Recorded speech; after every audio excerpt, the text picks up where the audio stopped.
¿Qué tal? Bienvenidos a este nuevo episodio de su podcast Dogma de Fe. En esta ocasión tenemos una gran invitada. Está con nosotros Cecilia Pliego, que además de ser una extraordinaria mujer, a quien le agradecemos que esté en este su podcast y que se dé un tiempo para acompañarnos. Gracias, Cecilia. Bienvenida a Dogma de Fe. No, encantada y muy agradecida. Sí, voy a leer un poco en un súper breve resumen de toda la carrera y la hoja de vida de Cecilia. Cecilia es licenciada en Filosofía, licenciada en Pedagogía, tiene una licenciatura en Ciencias de la Familia, es maestra en Administración, especialista es actualmente terapeuta, autora, escritora de 107 libros, y en esta ocasión la hemos invitado para tratar el tema y además es lo que hacia donde nos lleve esta conversación. Pero este tema de la muerte, Cecilia, y cómo recuperarnos de la muerte, esta cosa que es una constante, es algo que sabemos que va a pasar, pero que en esta sociedad en donde corremos todo el día, siempre creemos que el que se muere es otro y no nosotros, y en donde nos hemos autoimpuesto una especie de censura de entendimiento de la muerte. Bienvenida. No, pues muchísimas gracias, Marcos, de verdad. Bueno, realmente es un tema apasionante, es un tema muy controvertido y sin embargo muy necesario que profundicemos en él y que lo tomemos casi como se decía por ahí Francisco de Asís, la hermana muerte, porque si no nos vamos por ese lado, realmente es una afrenta fuerte para nuestra naturaleza, tenemos una resistencia natural. Ahora, yo no tomaría la muerte como el hecho de lo que entendemos por muerte en sí, ¿no? Perder la vida o perder la funcionalidad. O ese tránsito de tener un cuerpo y dejar, o no es tránsito, bueno, ya lo vamos a ver, ¿no? Sino como englobado en un aspecto de pérdida, ¿verdad? Ya desde el punto de vista no solamente del que pierde la vida, ¿verdad? Que también será interesante verlo, sino del que pierde al que perdió la vida, de lo que pierde el que perdió la vida, ¿no? Que ya estamos hablando de una pérdida frente a la muerte. Pero realmente cada día que pasa, perdemos. Un día más, un día menos. ¿Verdad? Entonces estamos hablando de muerte todo el tiempo. Y esta sensación de no tener, de no seguir adherido, no es fácil de manejar. No es un asunto instintivo, no estamos preparados, no viene en la genética. Hay una interrogante ahí, ¿verdad? Porque en los animales esto no sucede. Esta afrenta tan grande frente a lo perdido. En nosotros sí. Y tiene que ver con, no cabe duda, con educación, con preparación. Y la pregunta tal vez más fuerte es, ¿qué? ¿Nos podremos preparar para la muerte? ¿Hay manera de prepararse para la pérdida? Pues yo le llamaría dolor, ¿verdad? Hay un dolor ahí. ¿Qué se hace con el dolor? Algo que no nos podemos quitar de encima, lo traemos tatuado en absolutamente toda nuestra persona. Entonces realmente, ahorita lo que vamos a abordar se va a quedar corto siempre, pero sí, espero que en la medida en que nos sigan y nos acompañen en esta tan apasionante charla y sin embargo complicada y a la vez tan evidente, porque lo evidente resulta sencillo, pues vamos a ver qué obtenemos. Cecilia, hay esta especie de apego a la vida, que lo entiendo, por supuesto, pero esta evasión de la realidad de saber que vamos a morir, que es lo único que tenemos seguro, como dicen los norteamericanos, muerte y impuestos es lo único que hay seguro en esta vida, de que nos vamos a morir, de que vamos a pagar impuestos. Pero esta parte de evasión de no lo socialices, no lo menciones, la muerte no es parte de la vida, y creo que salvo lo que tú opines, creo que estos 2 años de pandemia, como que vimos un poco más la muerte como una posibilidad cercana, y todos tuvimos pérdidas, pero todos tenemos pérdidas siempre, y una especie, tú como terapeuta, como especialista en tanatología, este tema de cómo enfrentar la muerte, porque la muerte llega y arrasa con familias, porque los que se van, pues ya no están simplemente, pero los que nos quedamos tenemos que sortear el dolor de alguien querido que se fue, y la aceptación, esa es la parte más difícil, porque culturalmente, y en especial me parece que en las últimas 3 o 4 generaciones, es la evasión de no, el acelere tan fuerte que tenemos y pensar que somos hasta inmortales. Sí.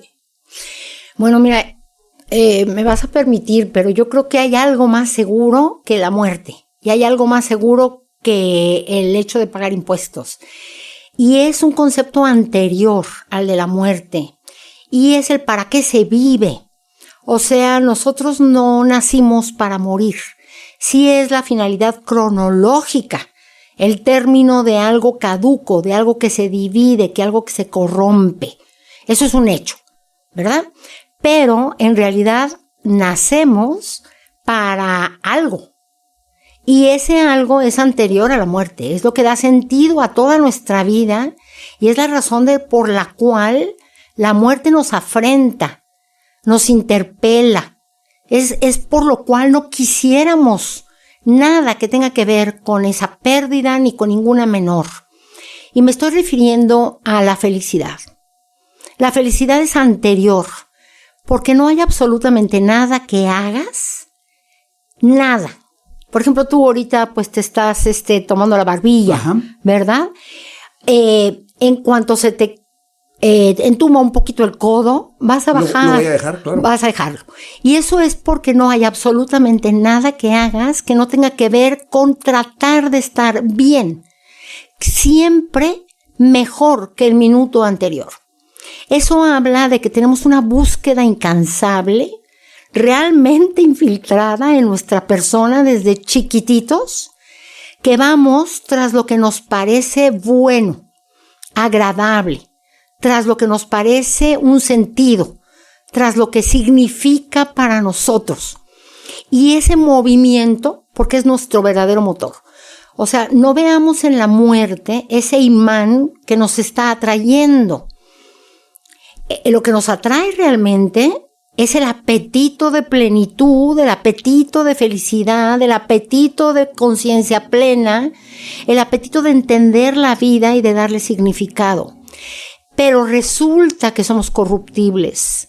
Lo que es simple no se rompe, lo que es simple no se divide, mientras que lo que es compuesto tiende en primero a generarse y en segundo a destruirse, ¿verdad? A convertirse en otra cosa para respetar a Lavoisier, ¿verdad? Nada se crea, nada se destruye, pero sí se transforma. Y no hay manera de que la materia la mantengas estable en su estar definido en este momento para siempre. No hay manera. Todo es un constante devenir, un movimiento, y entonces el dolor se presenta por la interrupción o porque pierdo aquello presente o futuro, bueno o malo, que yo estoy considerando que me puede suceder o que ya me sucedió. Yo puedo tener un mal presente o un bien presente, un mal ausente pero posible o un bien ausente pero posible o imposible. Así que dependiendo de cómo estoy interpretando lo que está y lo que viene, es la adhesión que yo tengo. ¿A qué? Al bien, a lo que interpreto como bueno para mí. Este es otro tema. Si interpretas bien, si interpretas mal. Porque puedes estar interpretando como bien algo que va a terminar exactamente llevándote o llevándose lejos o haciéndote perder lo que no querías perder. O sea, que no toda interpretación de lo que es bueno te va a traer el bien que querías, ¿verdad? Pero bueno, ese es otro tema, ¿verdad? La conciencia sobre aquello. Pero el hecho de la pérdida es una pérdida como tal, como decías, y por eso es pérdida de algo a lo que estás adherido.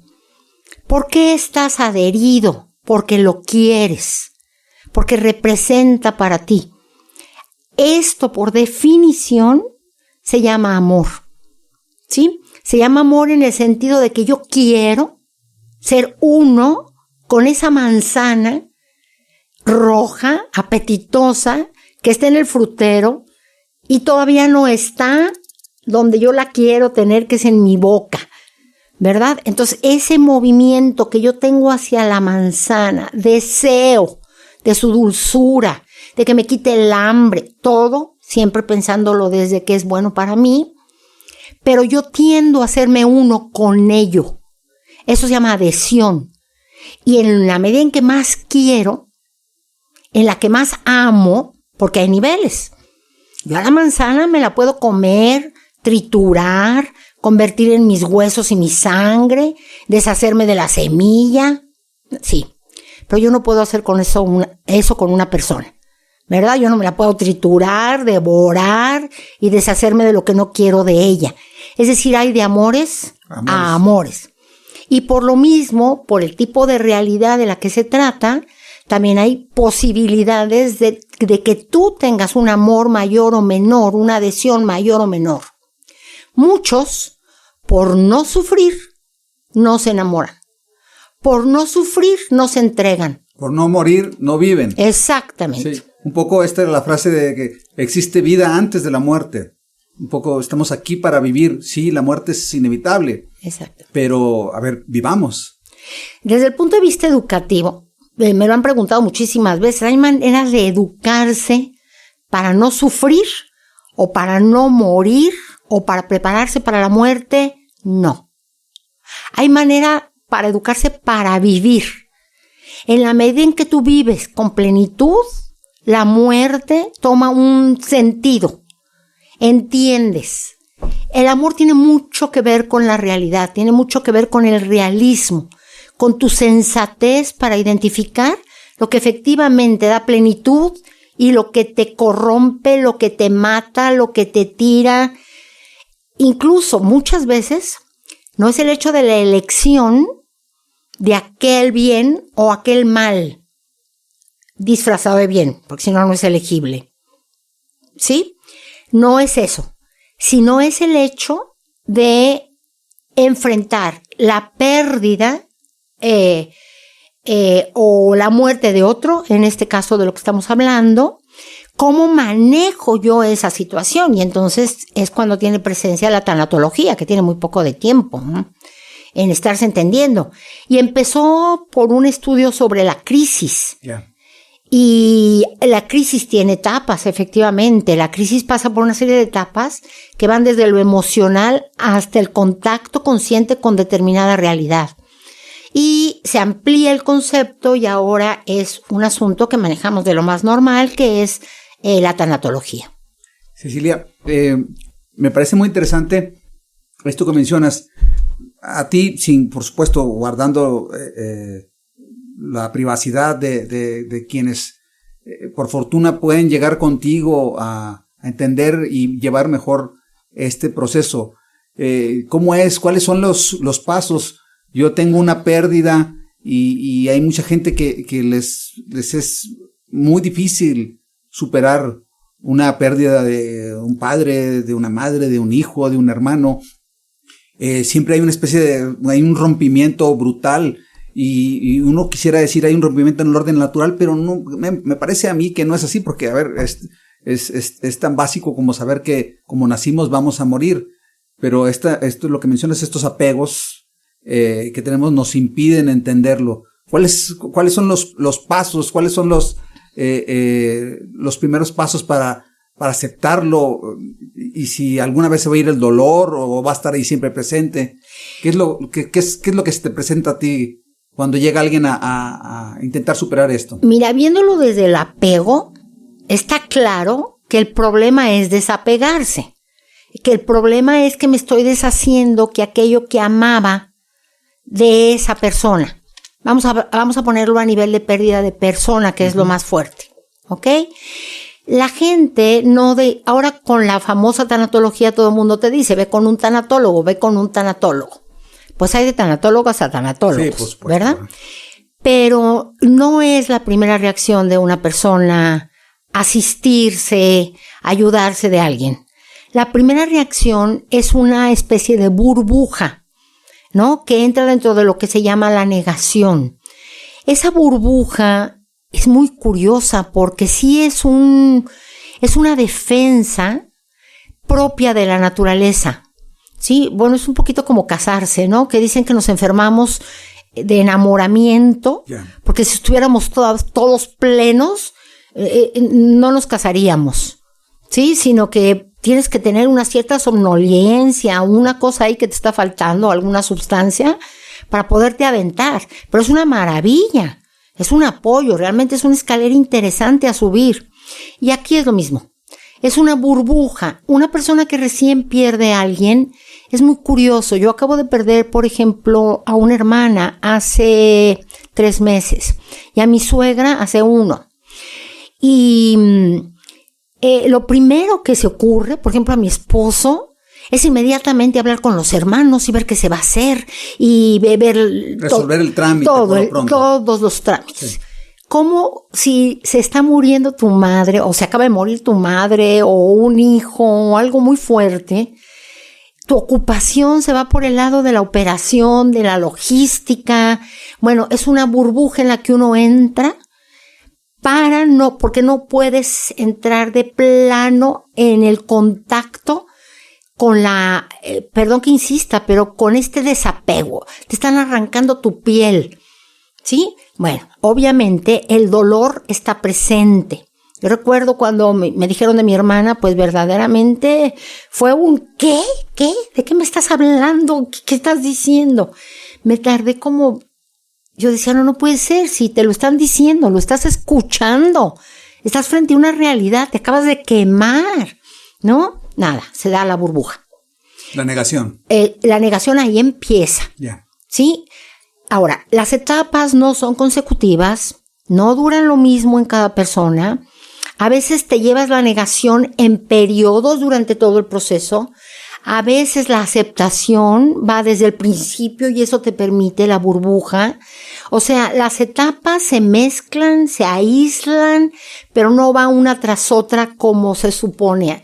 No, pues yo estoy en etapa de tal y pues tengo que esperar a que me venga la de la negociación. No, así no se da. Cada caso es distinto. Cada caso es distinto. Y lo que importa, que me gustaría meter un paréntesis. Ajá, sí. Bueno, son 2. El primero, mira, ya todos en la historia, los pensadores, las religiones, han tratado de ver cómo tomar a la muerte. De una o de otra manera se lo plantean. Entonces, ahí tenemos las pirámides de Keops, de Kefren en Egipto, tenemos todo maya. Trascender a través de eso. Trascender, hacer aquellas cosas maravillosas de tumbas, ¿verdad? Algo tenemos que decirnos frente a ello. A mí se me hacen 2 casos extremos y que empezaron con los epicuros o hedonistas y con los estoicos.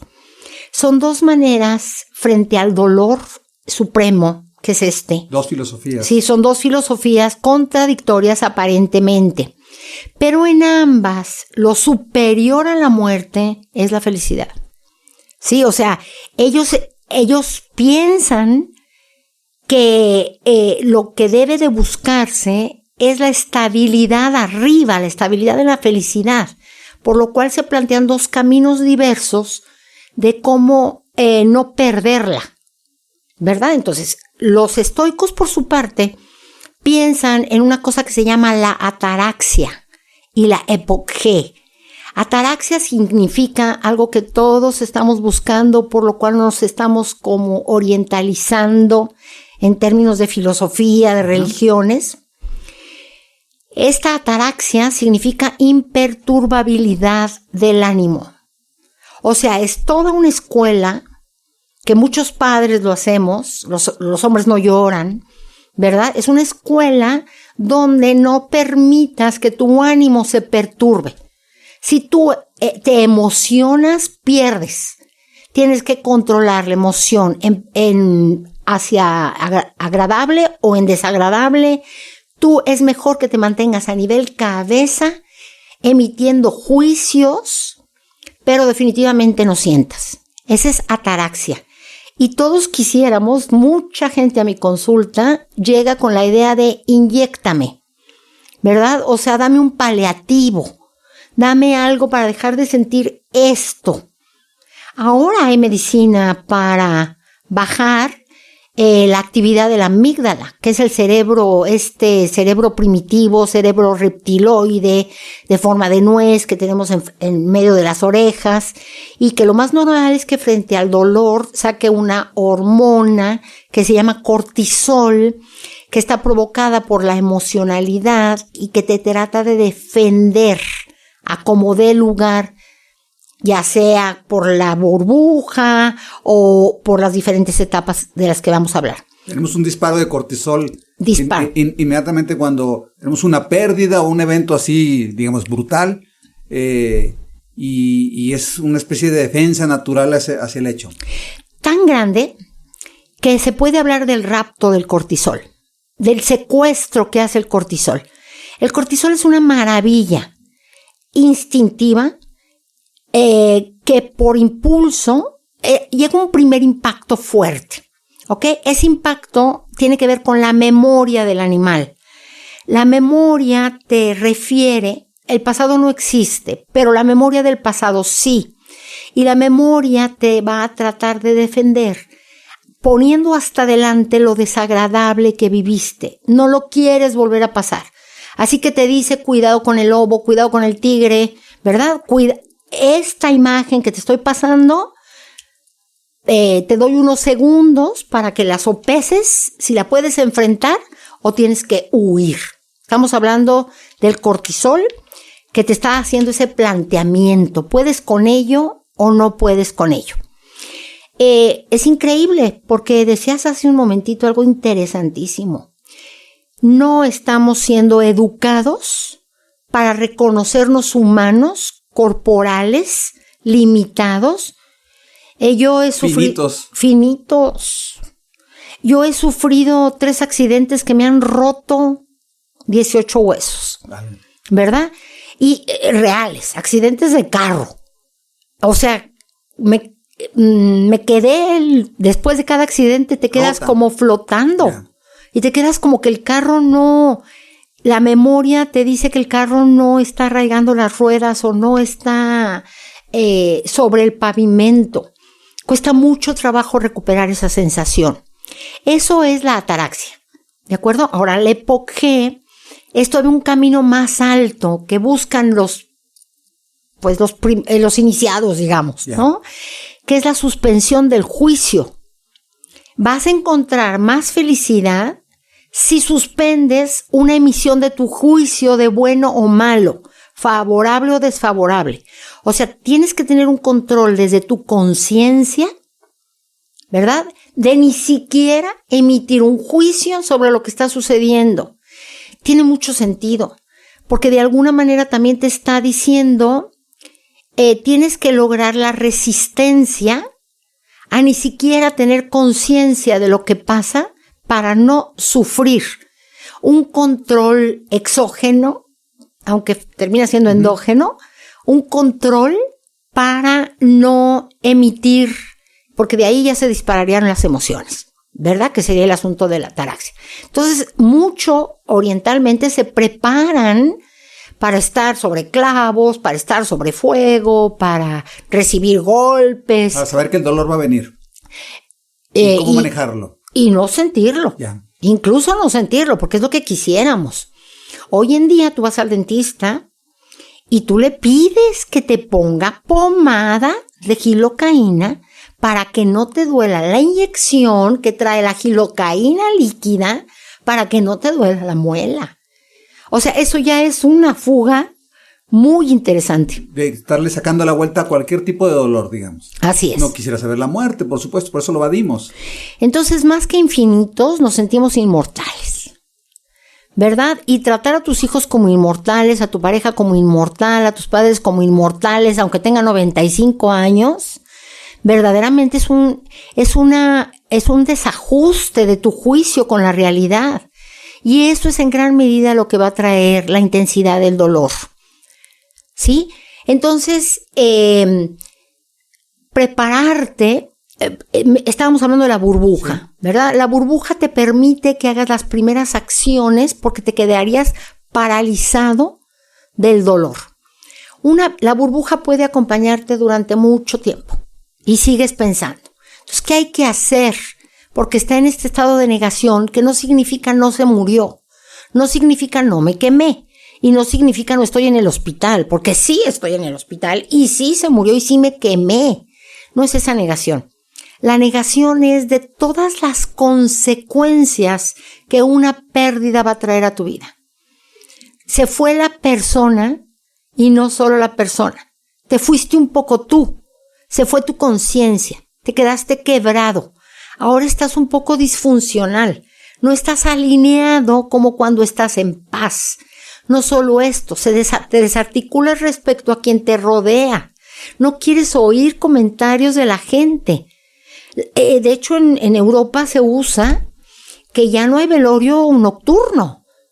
Todo mundo se va a dormir, incluso los deudos, y cierran la capilla ardiente y dejan ahí al difunto. Y todo el mundo va y descansa porque sabe que no va a poder al día siguiente con el sepelio. Y creo que tiene mucho sentido, Cecilia, un poco para al siguiente día que el cuerpo se recupere, ya los que quedamos vivos, para seguir en el trance después de ir al depósito final del cuerpo, a donde cualquiera que haya sido la elección, si va a ser cremado o si va a ser sepultado. Exacto, lo que estás diciendo es que culturalmente empezamos a dar pasos hacia adelante, ¿verdad? Ya, te digo, en Europa esto ya sucede, en algunas funerarias en México también, porque ayuda a prepararse, a agarrar o tomar lo que va a ser difícil y que no estás viendo. O sea, va a empezar discusiones con tus hermanos, por ejemplo, si fueron tus padres. Discusiones sobre si de una vez revisan, alguien tiene que buscar, normalmente uno es el que se encarga, los demás están en modo shock. En shock, esa es la palabra. El shock es lo que provoca la burbuja, ¿verdad? Uno logra salirse de alguna manera, pero sigue en la burbuja.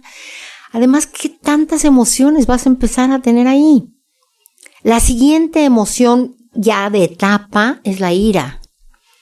Siempre te enojas.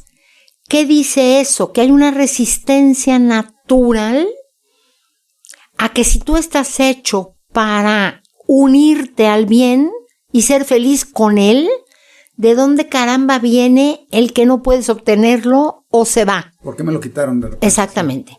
Esa mortalidad, porque no tengo certeza de la infinitud, ¿verdad? Más que a niveles de fe, por ejemplo, pero pues nadie ha venido a decirnos realmente qué pasa.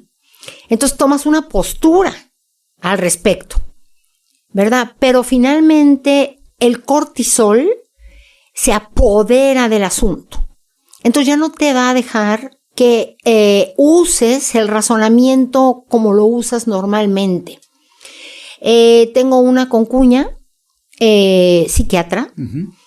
El día un terremoto, se baja, pero como loca. Se bajó, logró 5 pisos, casi de 5 en 5 los escalones. Cuando pasa el terremoto, se da cuenta que dejó a sus 2 hijos arriba. Se llama rapto. Fue secuestrada por la amígdala. ¿Ok? Y ella, ¿qué va a seguir? Un arrepentimiento, una culpa. Se pudo haber caído el edificio. ¿Qué hubiera pasado? Sí. Una puertorriqueña hablaba de eso en un terremoto y sí, efectivamente perdió a sus 2 hijas.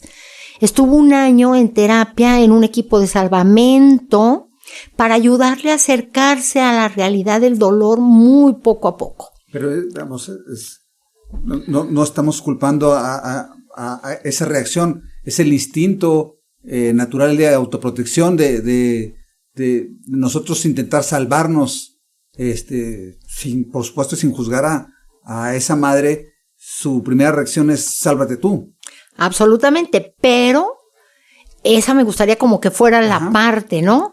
¿Qué puedo hacer para que mi instinto no sobrepase mi reflexión, no sobrepase mi toma de decisiones? Esa es la oportunidad. Porque no todo mundo sale corriendo de la misma manera, no todos tenemos el mismo nivel, ni estamos, a lo mejor se acababa de pelear con el esposo. Esas son las consecuencias difíciles de ver en la época de negación.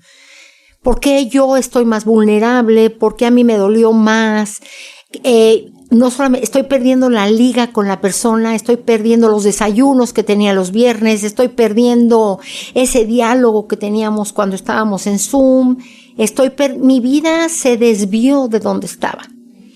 Entonces hay una especie de quiebre, se movieron las placas tectónicas, ¿verdad? Eso es lo que hace el cortisol. Te advierte de que estás en una situación en desventaja porque no estás íntegro.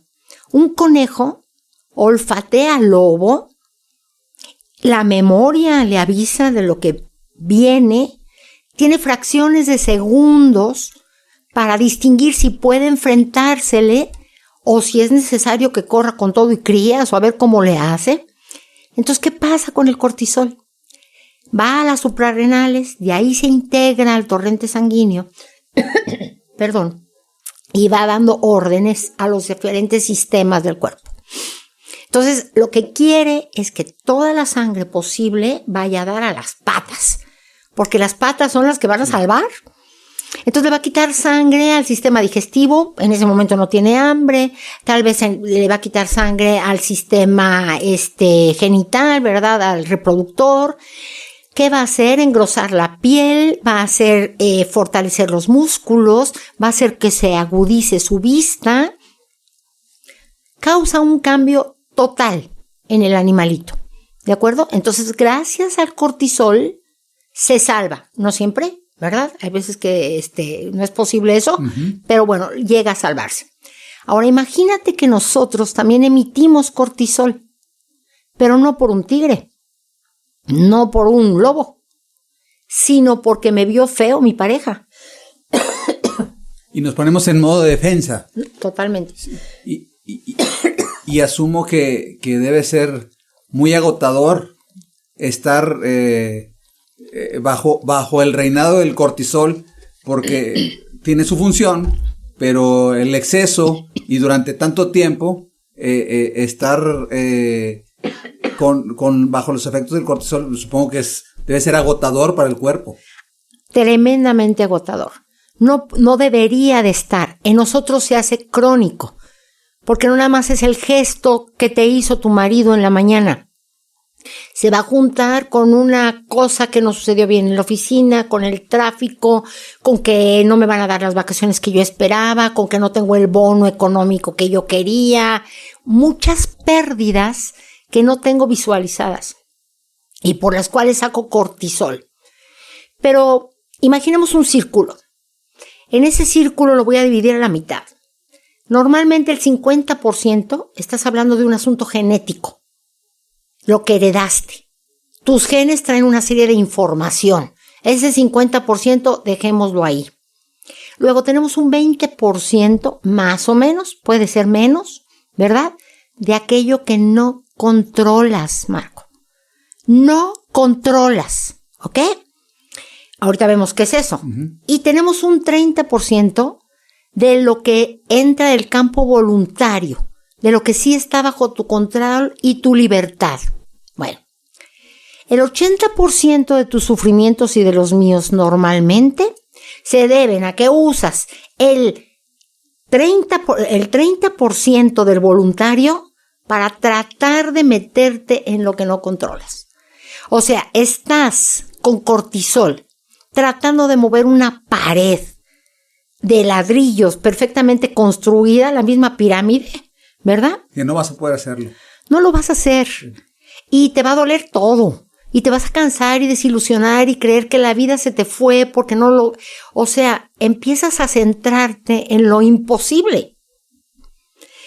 Pero hay una buena noticia aquí, que es exacto lo que más me gusta a mí de esta carrera. La línea que sí puedes mover es la del voluntario, pero hacia la izquierda. Lo que sí puedes hacer, y hoy está demostrado, es que tenemos un cerebro plástico, neuroplástico, tremendamente adaptable, que puedes reconstruir en sus conexiones nerviosas, porque si te falta parte de un hemisferio, empieza a funcionar el otro como a suplirlo. Impresionante. Entonces, lo que sí puedes disminuir es el 50%, hasta más de un 30%, y hacer crecer tu voluntario y dejarlo de utilizar contra el 20%. ¿Qué contiene el 20%? El 20% contiene el pasado, en donde nos la pasamos. Y que es muy mal sitio para estar. Es un muy mal sitio. El pasado es un infiel. El pasado no es como tú crees. Porque alguien te lo contó, porque alguien te lo modificó al narrártelo, porque tú lo soñaste, pero ya lo soñaste con otros elementos, porque tú mismo... El pasado no se debe tomar en cuenta como es. Hace lo suyo y es muy importante. Claro. Pero al pasado regalémosle dos cosas, gratitud y perdón. Eso es una forma de educar al cortisol. ¿Sí? Si tú trabajas en perdonarte, porque en este enojo del que hablábamos, te enojas contigo. Te empiezas a sentir que debiste haber pasado más tiempo con él, que no le dijiste, que no, etcétera. ¿Ok? Por un lado. Por otro lado, te enojas con el mismísimo difunto. Si se hubiera cuidado. Por ejemplo, mi papá se le dijo, 5 años de vida si no dejas la bebida y el cigarro. 5 años de vida. 5 años de vida, se murió. Obviamente enoja a todos los deudos, ¿verdad? Sí, lo empiezas a culpar. ¿Lo culpas? Sí. Sí. Si hubiera hecho esto, no estuviera muerto, y si no estuviera muerto, yo no estuviera sufriendo. Exactamente. Sí. Entonces no te das cuenta, en esta época de la negación, donde todas las emociones están a flor de piel, lideradas por la ira, donde también culpas a Dios. Me explico de quien que está seguro, ahí se te aparece en ese momento para poderlo culpar, ¿verdad? Entonces no te estás fijando en todo lo que podrías mover desde el voluntario. En este momento yo te diría que distingamos dolor de sufrimiento. ¿Sí? El dolor es la pérdida en sí.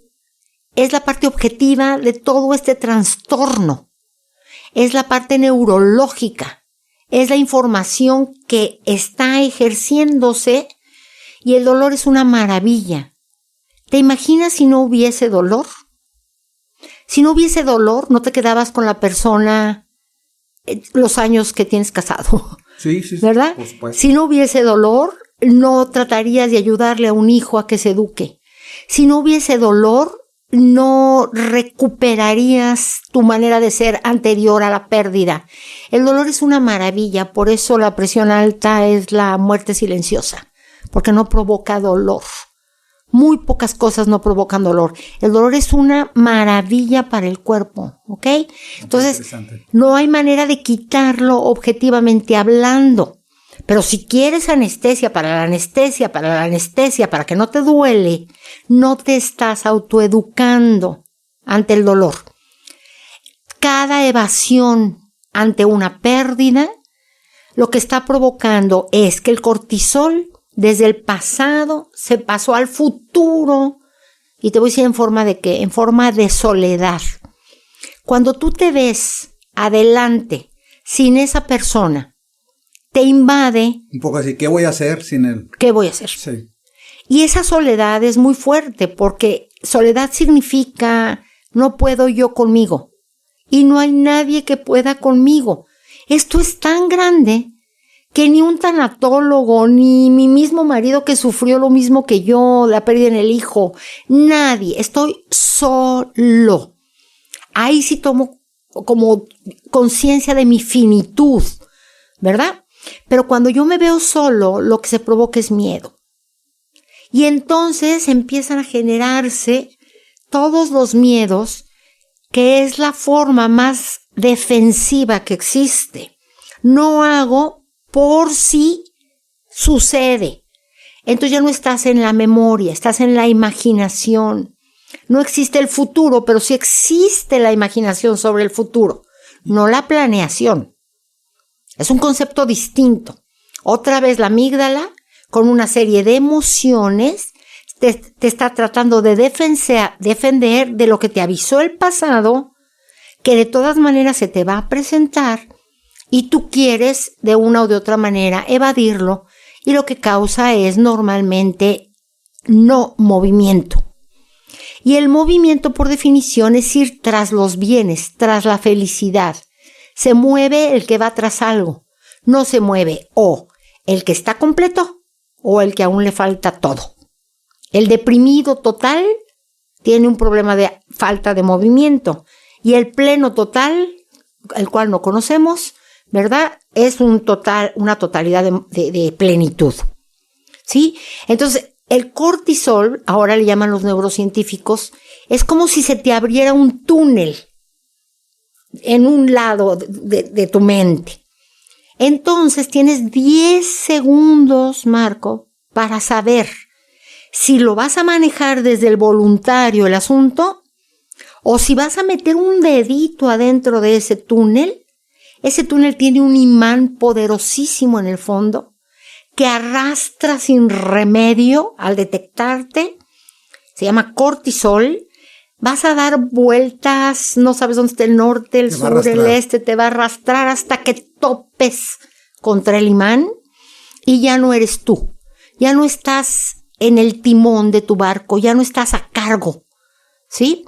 Porque el voluntario no es el involuntario, ¿de acuerdo? Sí, un poco, Cecilia, retomando viene una pérdida, está por supuesto esta primera etapa de negación, la burbuja. Después, entendiendo un poco lo que nos has estado diciendo, la burbuja, el culpar a alguien más, culpar a quien murió, incluso de este dolor que estoy sintiendo, y después toda esta parte opcional, que esto que mencionas es muy importante. Si pudiéramos tener una educación, hay un momento en el que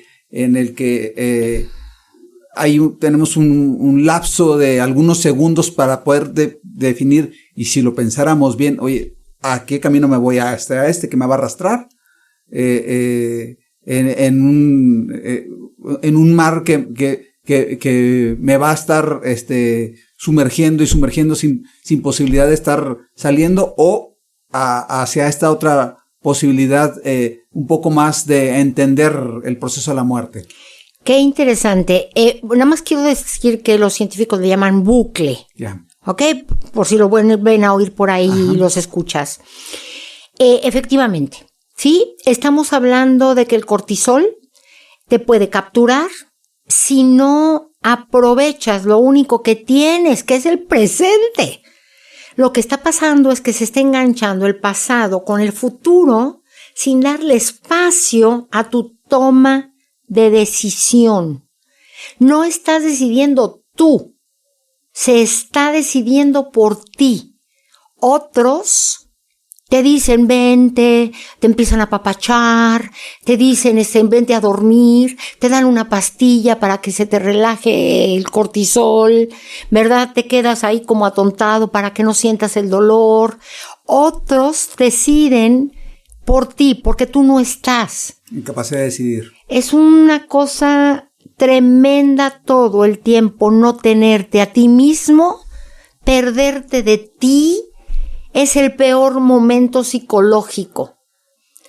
A la locura, pero se le llama pérdida progresiva de contacto con la realidad. ¿Sí? Y entre eso lleva muchos nombres. Uh-huh. ¿Qué es lo contrario? Porque el cortisol ahí no termina. ¿Sí? El cortisol lo peor que te va a hacer es que inhibe la secreción de las sustancias del córtex prefrontal. Somos los únicos animales con el abultamiento del cerebro frontal. Si alguien se rompe por alguna razón el prefrontal, prácticamente pierdes a la persona en su personalidad. Se va a volver una persona o muy geniuda o cero capacidad de tomar decisiones, va a perder la frente, digamos. Bueno, ok. Aquí se segregan en la frente, se segregan sustancias como las serotoninas, endorfinas, dopamina y las serotonina, endorfinas. Ahorita se me fue. La dopamina. Ajá. ¿Ok? Esas sustancias son las del placer, la autoestima, el logro, el estoy bien conmigo mismo, lo que da la integridad a la persona. Tú dijiste hace ratito que tu oportunidad estaba en una toma de decisión venida de la inteligencia. Yo aquí quiero que aparezca quien verdaderamente toma la decisión. La inteligencia es indispensable, necesaria, pero no sola ni única. Requiere de la voluntad. La voluntad es la que verdaderamente toma la decisión. ¿Es voluntario? ¿El libre? ¿Es aquello donde tú comparas alternativas? ¿Generas alternativas? ¿Te impones a ti mismo irte y comprometerte con una de las opciones? Y entonces haces todo lo que se requiere para llevar medios hacia el fin que estás buscando, pero necesitas una palabra muy importante que me gustaría manejar, es hábitos. Ahí está el meollo y la solución de todo esto. Hábitos que no tienes porque no te los han ayudado a generar. El problema verdadero no está en que no entiendas, Mar.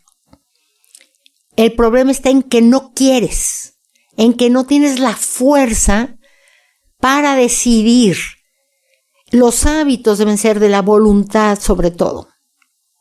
Son hábitos que se adquieren como cualquier hábito, que nada más tienen hábitos de la inteligencia y la voluntad. El cuerpo tiene costumbres, disciplinas, pero a nivel de nuestra parte superior requieres prácticas conscientes y libres, cada vez de mayor intensidad, de la misma especie.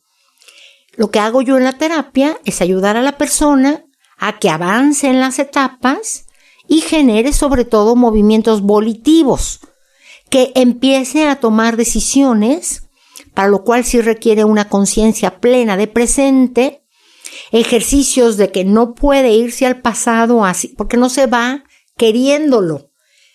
El pasado o la memoria lo jala por el cortisol, ¿verdad? Pero el cortisol no puede coincidir con estas sustancias del prefrontal. ¿Por qué? Porque o estás huyendo, o estás enfrentando la lucha, o estás a gusto, agradable y feliz. El conejo no puede con las dos cosas. Lo maravilloso del conejo es que termina su evento de huida y hasta ahí paró. Cortisol suficiente, sigue la plenitud de la vida. Para nosotros no. Se hace crónico. Continúa. Se hace crónico, va tomando o va poniendo cada vez más obstáculos, vas manejando menos tu vida. Entonces, por ejemplo, una trampa. Estás muy triste, perdiste a un ser querido, tienes que lavar trastes. Entonces, estás lavando los trastes, pero tú crees que es 1000 veces más importante estarte acordando de tu ser querido. Tiene mucho más nivel, ¿verdad? O sea, el que tú identifiques qué pasó, por qué, ahí estás atrapado, pero no estás lavando trastes. Entonces tienes una división antropológica importante. No estás haciendo voluntariamente lo que estás haciendo. Lo estás haciendo mecánicamente. ¿De acuerdo? Entonces lavas trastes, pero no en presente. Estás en el pasado. O estás imaginando el momento siguiente después de lavar trastes, que es también mucho más importante hacer la tarea con tus hijos. Pero no estás aquí. No estás aquí. Si no estás aquí, no estás. Lo que tienes no son realmente ideas en la cabeza, son imágenes que no tienen una secuencia, que no tienen una linealidad. no tienen un principio y van hacia ningún lado. Son una emisión de sentimientos, emociones sin gobierno. Ahora cerramos el asunto. Las emociones se gobiernan desde la voluntad. Y lo que hay que aprender es a tener este gobierno sobre la voluntad. Porque curiosamente, pero los antiguos ven que la finalidad de la voluntad es el amor. El amor. Así se le llama a la inclinación o apetito, deseo o querencia del voluntario, que es unirse con un bien. La pregunta es, ¿tiene este universo algo que ofertarle a los seres humanos para ser felices? La respuesta es sí. ¿Sí? Tiene la condición de que las alternativas solamente se pueden elegir en presente. Si tú no tienes una generación de alternativas en presente respecto a tu actitud ante el dolor, respecto a lo que va a ser en ese momento tu decisión, eres robado. Hay una sustancia que es la dopamina, que no le gusta quedarse atrás, no le gusta desaparecer, porque es la que nos mantiene con cierto, aunque sea poco sentido de existir. Si tú no das la dopamina, como normalmente debe de generarse, que es tomando decisiones en el aquí y en el ahora, va a buscarla de cualquier manera. Cuando el dolor, yo no estoy diciendo de ninguna manera el dolor debe quitarse. Lo que estoy diciendo es que debe manejarse el sufrimiento. El sufrimiento no es el dolor, sino la conciencia sobre el dolor. Te están operando, te abren el estómago, hay dolor, lo está graficando la máquina. ¿Sí? Eso es inevitable, ahí está. Lo estás sintiendo físicamente. Es neurológico, es nervioso. Pero estoy anestesiado. ¿No lo estás sintiendo? Lo siento. No. Eso quiere decir que no hay sufrimiento. Y por más que le digas al doctor, sígame poniéndome morfina, por favorcito, deme, ya sabe, la capsulita que te ponen atrás en la epidural o lo que sea, ¿no? Llega un momento en que te dice el doctor, no. Ahora sí es necesario que se levante a caminar. Usted no tiene dolor, está sufriendo. Está sufriendo. Ya estás, no estás en un acto físico. Y aunque estuviera en un acto físico, por ejemplo, mis piernas, te dice el doctor, lo siento muchísimo, se tiene que levantar el mismo día en que la operé. ¿Sí? Pero me duele mucho. Hay dolor. Sí, pero a mí me vale su dolor, señora. Si no se levanta, o se va a necrosar, o lo que gustes y mandes, ¿verdad? Tiene que resistir el dolor. Ahí viene que el sufrimiento sí es moldeable. En lo personal me parece la mejor de las noticias. O sea, tú te puedes educar y educar a los demás para que puedan con el voluntario hacer algo con el dolor. No necesariamente anestesiarlo, eso no se puede todo el tiempo. Entonces mucha gente se quiere quedar en el shock, en la burbuja, en la emoción de enojo y no quiere pasar a la etapa de negociación, que es la siguiente. Hay una especie de... te mueres tú también con esa persona. Exactamente. Hay mucha gente que eso le ocurre. Porque no te regeneras, estás roto, es otra pérdida. Con una pérdida suceden muchas pérdidas más, pero tú crees que es la única, tal vez fue la que detonó, pero un terapeuta, un tanatólogo lo que hace es ayudarle a la otra persona. A ver, cuéntame qué más perdiste, no en esos términos, ¿verdad? Claro. Pero de manera que salga todo aquello que le está faltando, para que vaya recogiendo sus cachitos. Sí es posible, entonces, y quizás lo que voy a decir es muy fuerte, sanar después de una pérdida. Va a estar el dolor, pero el sufrir es opcional. Un poco así, no quisiera romantizarlo, porque no estamos nosotros atravesando en estos momentos por un proceso así y es brutal la muerte, pero un poco sí quisiera entenderlo. Es es posible superar, pero tienes que entender que necesitas ayuda, que tú solo no estás entendiendo el proceso químico y el proceso que te juega tu cerebro y las sustancias químicas de tu cerebro y tus pensamientos, que te resulta imposible superarlo, pero que sí hay posibilidad de hacerlo.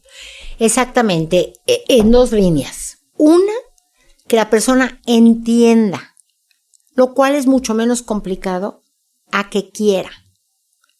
¿De acuerdo? Es decir, la voluntad. La persona normalmente, mira, no somos malvadotes, la mayoría no, somos débiles. El problema es la fortaleza en la voluntad para que puedas seguir las indicaciones de la inteligencia. Porque tu inteligencia sí te dice, ve con una persona que te ayude, levántate, camina, date cuenta de que tenía que suceder. Es un accidente, pero los accidentes suceden. Ok, la inteligencia está razonando, pero la voluntad no está lista para moverse, ir al trabajo, sonreír, tratar amablemente a otro. Está verdaderamente, el enojo no es de la inteligencia, el enojo es de la voluntad, de una debilidad de la voluntad. Y culparte es un asunto de inteligencia primeramente, ¿verdad? Porque no estás identificando la realidad. Realmente aquí, ¿quién tuvo la culpa? No entiendo ni jota, no sé qué pasó, realmente no puedo explicarlo. ¿Sí? Por ejemplo, hay muchos eventos accidentales fuertes, ¿sí? O sea que por más que quieres explicar qué pasó, nada, fue un volantazo, no sé si fue un volantazo, no me di cuenta, no puedes. Y tienes que ceder más que a un mundo de problemas, un mundo de fórmulas, un mundo de resolución matemática. Tienes que pasar al misterio. Tienes que ceder. Misterio no significa ignoto, oscuro, malvado, no. El misterio tiene mucho más que ver con nosotros que la ciencia. Si no pasas y te sueltas a que hay cosas que no dominas, por favor, ve a los científicos, ve a los médicos. Sí, hay muchísimas cosas que siguen sin respuesta, por supuesto. Sin respuesta. Un médico debería de ser un tanatólogo también. No tienen muchos ni idea. Deberían de saber cómo ayudarle a la voluntad del paciente. No tienen ni idea. Todo lo que yo he escrito tiene que ver con la frente. Yeah. Tiene que ver con la voluntad y tiene que ver cómo restaurar ese seguimiento, esa docilidad a tu inteligencia cuando ya has captado la realidad. Entonces el duelo viene de no captar la realidad en su dimensión completa a tratar de negociar con la realidad para que tengas parte razón tú, a verdaderamente aceptar la situación. Y entonces en la aceptación viene el gobierno emocional. Pero la aceptación no es un asunto de, ya acepté que se fue. Es una aceptación de todas las pérdidas.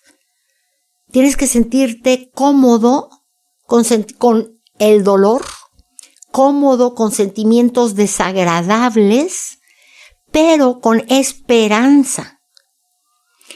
Me preguntaban la otra vez si una persona con fe no siente dolor. Para nada.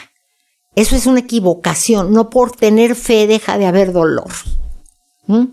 La fe no es un anestésico, ¿verdad? Qué bueno que fuera, pero no lo es. No lo es. La fe se desdibuja también frente al dolor. Sí, empiezan, los creyentes, yo respeto, empiezan a cuestionar a los dioses y personajes en los que creen. Es ¿por qué me lo quitaste? ¿Por qué me la quitaste a este ser querido? Se cuestionan su propia fe. Exactamente. ¿Por qué? Porque las personas creen en un Dios y lo que le tocaría a Dios en caso de existir es ser absolutamente bueno. O sea, ni siquiera le checa. Es una irrealidad ponerle atributos a Dios, malos, negativos, castigadores, no vienen a la palabra Dios, ¿sí? Pero no puedo explicar otra cosa. ¿Por qué? Mira, hay un libro que se llama Más Platón, menos Prozac, ¿sí? O sea, te está diciendo que le metas más a la educación de que somos finitos, de que nos rompemos, de que la vida está en presente, de que en la medida en que vivas eso, cómo no dejarte llevar por el cortisol. Esto sería maravilloso. Esto ahorita, por ejemplo, en mucho de mi trabajo metódico, digamos, con empresas, con escuelas, que ahorita trae mi hija, ajá, tiene que ver con enseñarle a la comunidad a aprender todos juntos al manejo emocional, tiene que ver con mindfulness, tiene que ver con el manejo del cortisol, tiene que saber generar las sustancias prefrontales, tiene que ver con saber respirar. Finalmente, estar en plenitud de presente.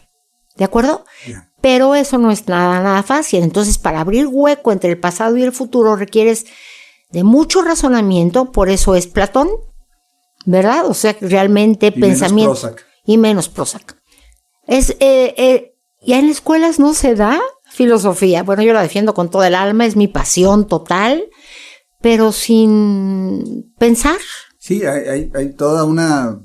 En las últimas 2 o 3 generaciones, toda una devastación hacia el pensamiento filosófico, o sea, no cuestiones, por eso han desaparecido carreras completas. De la Universidad Autónoma de Coahuila no existe la facultad de filosofía, y es un poco, yo tiendo a culpar a los estos procesos económicos que han avasallado en los últimos años a no cuestiones, y por ahí un poco también la desaparición de las escuelas filosóficas para que, oye, tú estás pensando en que mañana tienes que trabajar porque si no trabajas no tienes que comer, y mientras no utilices la filosofía como un modo de cuestionar la realidad un poco que nos rodea, ¿no? Con toda razón, sí. Lo que estás diciendo es verdad. Y además otra cosa, que el hecho de que salgan muchas corrientes filosóficas requiere de más capacidad de pensamiento. O sea, no es que se rompieron porque dicen cosas distintas y hasta contradictorias, sino que debes preparar a la persona con una criticidad suficiente, ¿verdad? Con criterio, para que pueda evaluar cuáles se han equivocado y en dónde hay verdades, porque no todas tienen verdades, porque no es posible eso, ¿verdad? Pero eso da flojera. Yo estudié filosofía en contra de mis padres, yeah, ¿verdad? Según ellos estaba yo inscrita en química, cuando regresaron de Japón yo ya estaba inscrita en filosofía, conseguí mi beca. Les mentiste para inscribirte en filosofía. Pues esperé, les quise sorprender. Un poco sí, ¿no? Y yo quisiera entender a los padres que le dicen a tus hijos, oye, no estudies eso, porque ahí en eso no hay futuro, mejor elige estas otras opciones que vas a tener mayor oportunidades laborales. Pero ¿qué otra oportunidad laboral mayor tienes? Es pensar, cuestionarte, y por eso qué bueno que ahora sí que como dicen los clásicos, desobedeciste a tus padres y estudiaste filosofía, Cecilia. Un poco para ir cerrando, como dicen ustedes, los terapeutas, círculos. Si pudiéramos resumir en los pasos que quieras, porque luego un poco a mí me choca 5 pasos para superar esto. ¿Por qué 5 y no 4 o 3 o 6 o 25? Sí, pero un poco esta parte otra vez para ir finalizando es el choque inicial, y si tú lo que enfrenta alguien cuando pierde a un ser amado. Empezamos con el shock inicial. de ahí se deriva la burbuja, normalmente, de ahí van a venir una serie de pérdidas que tienes que ir enfrentando una por una, ahora sí que contabilizándolas, y luego necesitas liberar toda la emocionalidad que te provocó la pérdida sin perder cabeza. Puede ser acompañado de otra persona que te esté ayudando a tocar realidad, porque si no te puedes perder y alargar el proceso inútilmente. El periodo de dolor debe ser un periodo, no te voy a decir de 3, 5 días, una semana, pero cuando rebasa cierto tiempo, dependiendo de lo que lo causó, se vuelve maligno. ¿Me explico? Entonces se llama el periodo de dolor es transitorio, solamente en lo que entregas, lo que perdiste, en lo que lo dejas ir, en lo que te recuperas con tu inteligencia y tu voluntad para estar en el presente. Por eso después de la liberación emocional, porque las emociones hay que identificarlas, detectarlas, nombrarlas, tener un diálogo entre tu yo adulto y tu yo normativo. Y bueno, una vez que pasas por ese proceso de liberación emocional, viene la negociación. Dentro de la negociación, pues estás viendo qué dejas, qué sueltas, qué te quedas. Empieza a emerger tu toma de decisiones hasta que estás listo para ver tus alternativas reales, objetivas, ¿verdad? Y tomar la decisión desde las sustancias frontales, ya bajado el cortisol, de qué va a pasar contigo. Entonces recuperas la capacidad de placer, la capacidad de felicidad, la capacidad de volver a sentir. Es más o menos. Y tampoco quiere decir que uno le esté fallando a esa persona que se fue.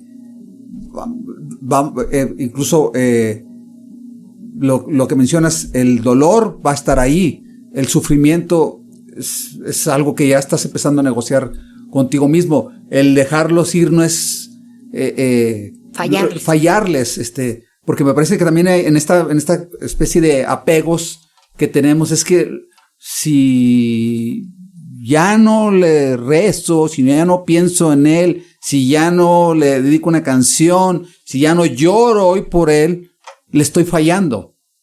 Y entonces un poco el cerebro y las sustancias químicas del cerebro nos devuelven otra vez a etapas iniciales, porque sentimos, es que le estoy fallando, si ya no me acuerdo de él, si ya no estoy llorando, le estoy fallando. Pues tal como dijiste, nos estamos mintiendo. Otra vez es el no tocar realidad. Si tú le preguntaras prácticamente a cualquier persona que se fue, ¿cómo le gustaría que te quedaras tú? No tiene nada que ver con lo que hacemos. Le gustaría que fueras feliz porque también te quiere. Además, tal vez no se fue a ningún lado, ¿verdad? O sea, simplemente está en presente. Eso es uno de los misterios de la muerte, ¿verdad? Pero digamos que el cuerpo es el que es espacio-temporalizado, está clarísimo. Claro. ¿Verdad? Tú ves a una persona inerte y realmente te das cuenta que lo que le falta es lo que le daba orden y funcionalidad a todos los órganos, porque está todo perfecto ahí puesto. Simplemente no tiene vida. No tiene vida. Esos son los misterios de la naturaleza. Son esos misterios a los que hay que abrirse. Como decías, este es un espacio de pensamiento científico, pero tenemos también que aceptar que la ciencia no nos ha dado todas las respuestas. Incluso no nos ha dado las respuestas a las preguntas que nos hemos estado haciendo desde que estamos aquí, quiénes somos, de dónde venimos, hacia dónde vamos cuando ya no estamos aquí. La ciencia, que tiene los mayores avances, en especial en los últimos siglos, sigue sin respondernos las respuestas básicas que nos hemos hecho como humanidad, Cecilia. Por eso a veces es mejor más Platón y menos Prozac. Porque digo, no es que no sea ciencia, pero no ciencia empírica. No, y está muy claro, es más, y me gusta mucho porque es como dices, es más cuestionarte y aceptar en esta parte, como también decías, del estoicismo, porque la ciencia no me va a tener una respuesta, y la ciencia no ha logrado respondernos, ni siquiera, incluso también sería mucho responsabilizar a la ciencia que quisiéramos que nos responda eso. Sí, la ciencia es para conocer la verdad, pero hay verdades, que yo quisiera catalogar en el misterio que seguimos y no vamos a entender jamás. Sí, de hecho creen haber resuelto, por ejemplo, en la Universidad de Harvard, el asunto de la felicidad por asuntos estadísticos, porque le han preguntado a miles y miles y miles de N cosas. Y ponen ciertos estándares, sí, que está bien. Digo, no está mal. Hay ciertas cosas que se resuelven en una tabla de Excel, pero hay muchas cosas que pertenecen al córtex prefrontal que creen que van a llegar a descubrir por completo y que de todas maneras no lo vamos a tener. Porque al mismo tiempo estamos avanzando en negaciones, estamos avanzando en mentiras, en manipulaciones. O sea, ni siquiera entre los científicos, pues, hay una colaboración verdaderamente hacia la verdad, ¿no? Entonces yo creo que sí es importante leer. Hoy podemos ver tanto, serenarse, tratar de estar en presente de verdad, quererse uno mismo, pero sobre todo eso, tocar realidad y amar la realidad que tenemos. Tus opciones y mis opciones están aquí. Ahorita en el presente. No en si voy a ir a patinar a Alaska. O si estuve en tal... O si alguien me castró, perdón la palabra, pero, o si alguien me impidió que sintiera de chica y entonces yo, bye. Necesito encargarme de mí y en mi relación con los demás. Porque uno de los más grandes dolores que se sufren es quedarse encerrado en el yo. Ya sería para otra ocasión, ¿verdad? Pero el no poder abrirte al tú, la persona termina muy mal. Es, yo creo, de los dolores más grandes. Y muchas veces no dejamos ir o entregamos al que murió por ego. Es porque yo no estoy bien. Exacto. Quiero estar bien, y entonces me niego a dejarlo ir. Y un poco nos obligamos también a estar mal, porque estoy en medio de este círculo que hasta incluso a veces resultaría placentero, ¿no? El círculo de estarlo sufriendo. Fíjate, nada más rápido, porque me faltó una cosa. Te decía que la dopamina no se resigna. La dopamina se envicia con mucha facilidad. Y los vicios pueden ser droga, alcohol, mentir, llorar, deprimirse, autoflagelarse. Sale dopamina, la necesitamos. Y no nos estamos dando cuenta, a veces con la tristeza, que ya pasó el tiempo, que ya debiste haber de alguna manera dejado ir, recuperar tus posibilidades, y entonces no envicias a la dopamina. El vicio de la dopamina es el peor vicio, lo más enervante, y está exactamente generando cortisol, pura emocionalidad, impulso e instinto. ¿Dónde está tu capacidad de recuperación gracias a que el sufrimiento no es lo mismo que el dolor?